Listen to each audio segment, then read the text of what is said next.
바울은 에베소 교회 편지를 또한 에베소 지역에 있는 여러 교회들을 위해서 편지를 쓴 것이 바로 에베소서입니다. 이것은 우리가 에베소서를 함께 시작할 때 나눴던 이야기이지요. 즉 이 편지는 에베소 교회를 향한 바울의 간절한 마음 그리고 기도의 내용이 함께 담겨 있는 것입니다. 그래서 오늘날 우리 교회가 어떠해야 되는지, 또 우리 그리스도인들이 어떠한 것을 소망해야 되는지가 이 안에 잘 담겨 있는 것이지요. 문제 없는 교회는 없습니다. 왜냐하면 사람이 연약한 존재이고, 또 우리 모두는 물론 사함의 칭함을 받았지만 다 죄인이고 이 땅을 살아가고 있기 때문입니다. 이 땅을 살아가기에 세상의 욕망에 물들 수밖에 없고 세상의 판단이 우리의 삶에 영향을 미칠 수밖에 없다라는 것이죠. 그것을 너무나 잘 알고 있는 바울은 이렇게 기도하는 것이지요. 우리 앞장인 2장 20절부터 22절까지의 말씀 함께 읽어볼까요? 2장 20절부터 22절입니다. 함께 읽겠습니다. 너희는 사도들과 선지자들의 터 위에 세우심을 입은 자라. 그리스도 예수께서 친히 모퉁이돌이 되셨느니라. 그의 안에서 건물마다 서로 연결하여 주 안에서 성전이 되어 가고, 너희도 성령 안에서 하나님이 거하실 처소가 되기 위하여 그리스도 예수 안에서 함께 지어져 가느니라. 아멘. 이게 바로 교회의 모습이라는 것이고 우리 그리스도인의 모습이 된다는 것이죠. 이렇게 되기를 바란다라는 것이죠. 예수 그리스도께서 또한 친히 모퉁이돌이 되시고 그리스도 안에서 서로 연결되어서 주 안에서 성전이 되어 가는 것, 이래져야 된다, 지어져 가야 된다는 것이죠.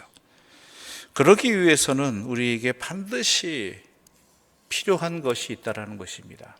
반드시. 그냥 되는 것 아니라는 것이죠. 그것이 바로 14절부터 이어지는 내용입니다. 간절히 기도하는, 하나님 앞에 바울이 기도하는 것이 뭐냐면 16절 말씀 함께 읽어볼까요? 16절입니다. 함께 읽겠습니다. 그의 영광의 풍성함을 따라 그의 성령으로 말미암아 너희 속사람을 능력으로 강건하게 하시오며. 뭐라고 되어 있습니까? 성령으로 말미암아 너희 속사람을 능력으로 강건하게 하시오며 라고 되어 있죠. 즉 성령의 능력이 우리에게 필요하다는 것입니다. 성령의 역사가. 즉 우리 모두에게는 하나님의 교회 되어짐이 있고, 우리 모두에게는 여기서 교회라는 것은 신앙의 공동체인 우리 교회 공동체를 말하기도 하지만 또한 우리 각자도 말하는 것이거든요. 그러기 위해서는 세상의 능력으로가 아니라 성령의 능력으로 강건해져야 된다는 거예요. 강하고 건강해야 된다는 것이죠. 성령의 능력으로. 우리가 성령을 소망해야 되는 이유가 바로 여기 있습니다. 또한 성령의 열매를 맺어야 되는 이유도 여기에 있다는 것이죠. 성령 아니고서는 우리는 그리스도인으로 살아갈 수 없다라는 것이고, 강해질 수 없다라는 것이고, 건강할 수 없다라는 것이죠. 그래서 그 성령으로 말미암아 우리의 속사람을 능력으로 강건하게 해주시고, 우리의 내면의 변화, 우리의 본질이 강건해져야 된다는 것이죠. 나를 가시하기 위한 성령의 능력이 아닙니다. 내 속사람을 강건하게 하기 위한 성령의 능력이 반드시 필요하다는 것입니다. 그러니까 우리가 성령님이 나를 충만하게 해주시기를 원할 때 먼저 가장 바라야 될 것은 내가 성령으로 말미암아 내 속사람이 변하게 해달라고, 강건하게 해달라고, 그 능력이 나에게 역사하셔서 내가 성령의 열매를 맺게 해달라고, 그것을 우리는 간절히 소망해야 된다는 것이죠. 그런데 한때 우리가 성령의 능력을 마치 누군가에게 과시하기 위한 우리의 겉에 무슨 포장처럼 이렇게 생각했던 적이 있었습니다. 그게 먼저인 것처럼. 물론 그럴 수도 있겠지만, 그러나 성령은 나에게 먼저 역사하시는 것입니다. 내 내면의 변화부터 내 속사람이 변화되는 것이죠. 그것이 저절로 드러날 수밖에 없는 것이 돼야 되는데, 자칫 잘못하면 성령이 나를 치장하는 도구로서 변질시켰던 그러한 시대가, 그러한 때가 있었다라는 그 어리석은 때를 우리는 벗어나야 되겠지요. 그 다음에 17절 함께 읽어볼까요? 17절입니다. 함께 읽겠습니다. 믿음으로 말미암아 그리스도께서 너희 마음에 계시게 하시옵고 너희가 사랑 가운데서 뿌리가 박히고 터가 굳어져서. 또 18절도 함께 읽어보겠습니다. 능히 모든 성도와 함께 지식이 넘치는 그리스도의 사랑을 알고. 무엇을 알아야 되는 것이냐? 예수 그리스도의 사랑을 알아야 된다는 거예요. 예수 그리스도의 사랑을.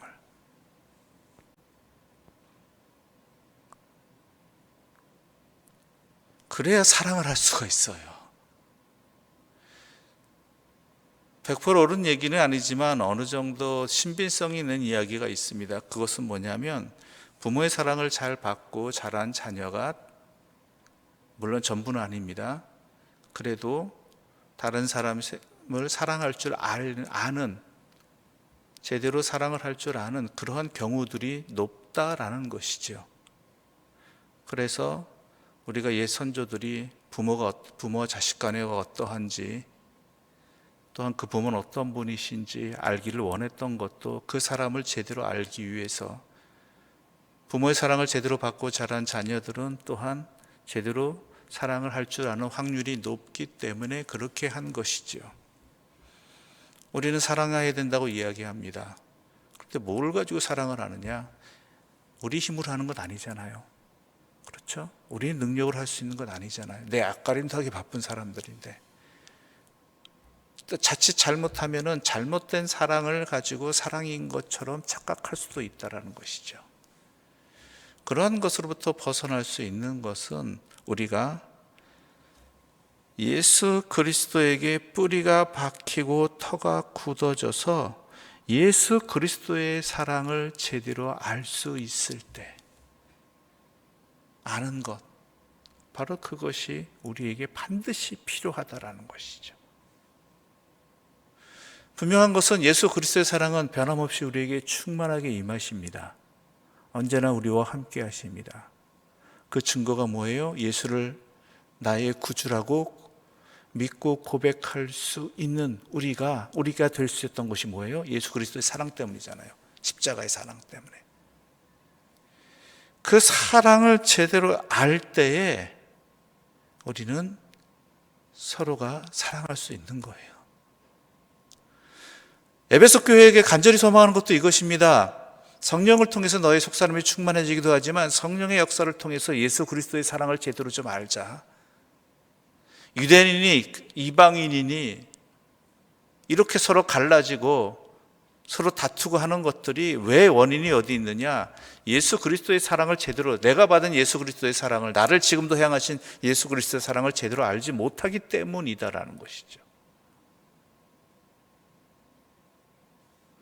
그 사랑이 충만하게 되면, 그 사랑을 제대로 알게 된다라면 그 받은 사랑이 얼마나 큰지를 알기 때문에 그 사랑에 보답하며 그 사랑에 합당한 삶을, 조금이라도 합당한 삶을 살아갈 수 있게 된다는 것이죠.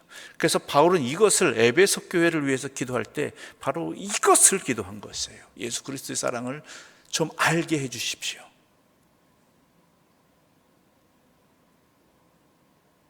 그럴 때 어떤 일이 벌어지느냐? 19절 말씀 함께 읽어보겠습니다. 19절입니다. 함께 읽겠습니다. 그 너비와 길이와 높이와 깊이가 어떠함을 깨달아 하나님의 모든 충만하신 것으로 너희에게 충만하게 하시기를 원하노라. 예수 그리스도의 사랑을 알게 될 때에 그 사랑이 얼마나 큰지 알게 되고 그 사랑이 얼마나 깊은지 알게 될 때에 하나님을 알게 되는 것이고, 우리 하나님이 이런 분이시다. 그럴 때 내 안에 하나님의 것으로 충만해지는 역사가 일어나게 된다는 것이에요. 하나님의 모든 충만하심을 어떻게 할 수 있게 되느냐? 예수 그리스도의 사랑을 알게 될 때에 하나님이 얼마나 충만하신 분이지, 하나님으로부터 비롯된 것이 얼마나 세상에 비교할 수 없는 충만함으로 가득 차 있는지를 제대로 알 수 있다는 것이죠. 왜요? 예수 그리스도의 사랑은 그 어떠한 세상의 사랑으로도 비교할 수 없는 너비와 깊이와 높이가 또한 길이가 충만하다는 걸 알기 때문이죠. 그 사랑이 이러할진데 다른 어떠한 것은 어떠하겠느냐라는 것이죠.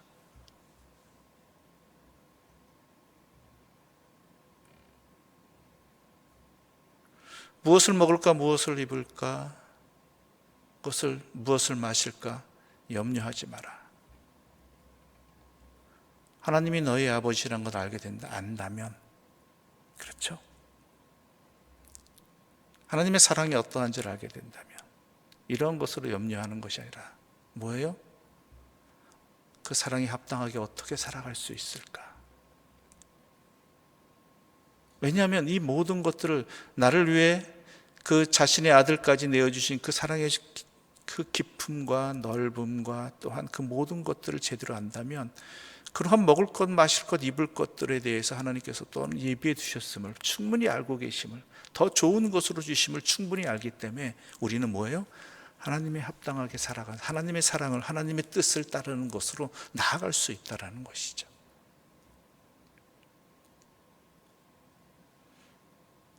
에베소 교회를 위해서 간절히 기도한 내용은 이것입니다. 오늘 우리들에게도 마찬가지입니다.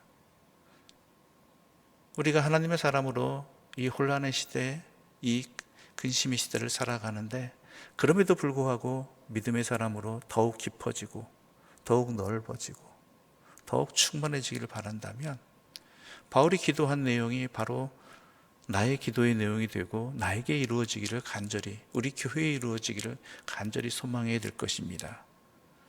성령의 능력으로 우리의 속사람이 강건해지길, 또한 예수 그리스도 안에 사랑으로, 예수 그리스도 사랑 가운데 뿌리가 박히고 터가 굳어져서 예수 그리스도의 사랑을 알게 해주시고 그 사랑으로 말미암아, 그 사랑으로 비롯하여서 사랑 때문에 하나님의 충만하심으로 가득 채워져서 헛된 것에 눈을 돌리지 아니하고 근심하고 염려하는 것이 아니라 하나님의 충만한 것으로 채워져 가는 그 뜻을 소망하며 살아가는 삶을 살기를 우리는 간절히 기도해야 되는 것이고, 우리의 간구를 우리 하나님께서는 반드시 응답해 주실 것이고, 그로 말미암아 우리는 더욱더 굳건해지는 믿음의 사람으로 살아갈 수 있는 것입니다. 이 바울의 기도가 에베소 교회뿐만 아니라 오늘 우리들에게도 이어지는 기도가 되기를 바라고, 그 은혜로 말미암아 살아가는 하나님의 사람들 되시기를 간절히 소망합니다. 기도드리겠습니다. 하나님 아버지, 감사합니다. 우리가 구해야 될 것이 무엇인지, 우리가 간절히 기도해야 될 것이 무엇인지를 알게 해주셔서 감사합니다. 물론 우리가 이 땅을 살아가기 때문에 우리 먹을 것과 입을 것과 마실 것을 놓고 기도해야 되는 것 맞습니다. 그러나 그 기도만으로 머물지 않게 하여 주시옵소서. 진정으로 우리가 소망해야 될 것이 무엇인지 알게 하여 주시옵소서. 주의 사랑으로 충만한 우리가 되게 하여 주시옵소서. 그러기 위해서 성령께서 우리에게 역사하여 주시어서 그 성령의 능력으로 말미암아 강건하게 하여 주시고, 그 성령의 깨닫게 해주심으로 말미암아 주의 사랑을 깊이 알게 해주시고, 그 주의 사랑을 통해서 하나님의 충만하심을 깨닫게 하여 주시어서 진심으로 기쁜 마음으로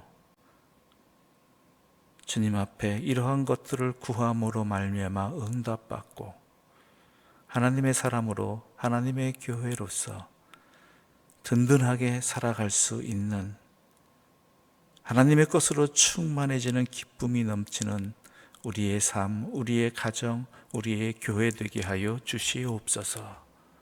이러한 기도가 우리의 기도 내용이 되게 해주시고 주님께서 예비하신 응답을 받는 복된 기쁨으로 충만하게 하여 주시옵소서.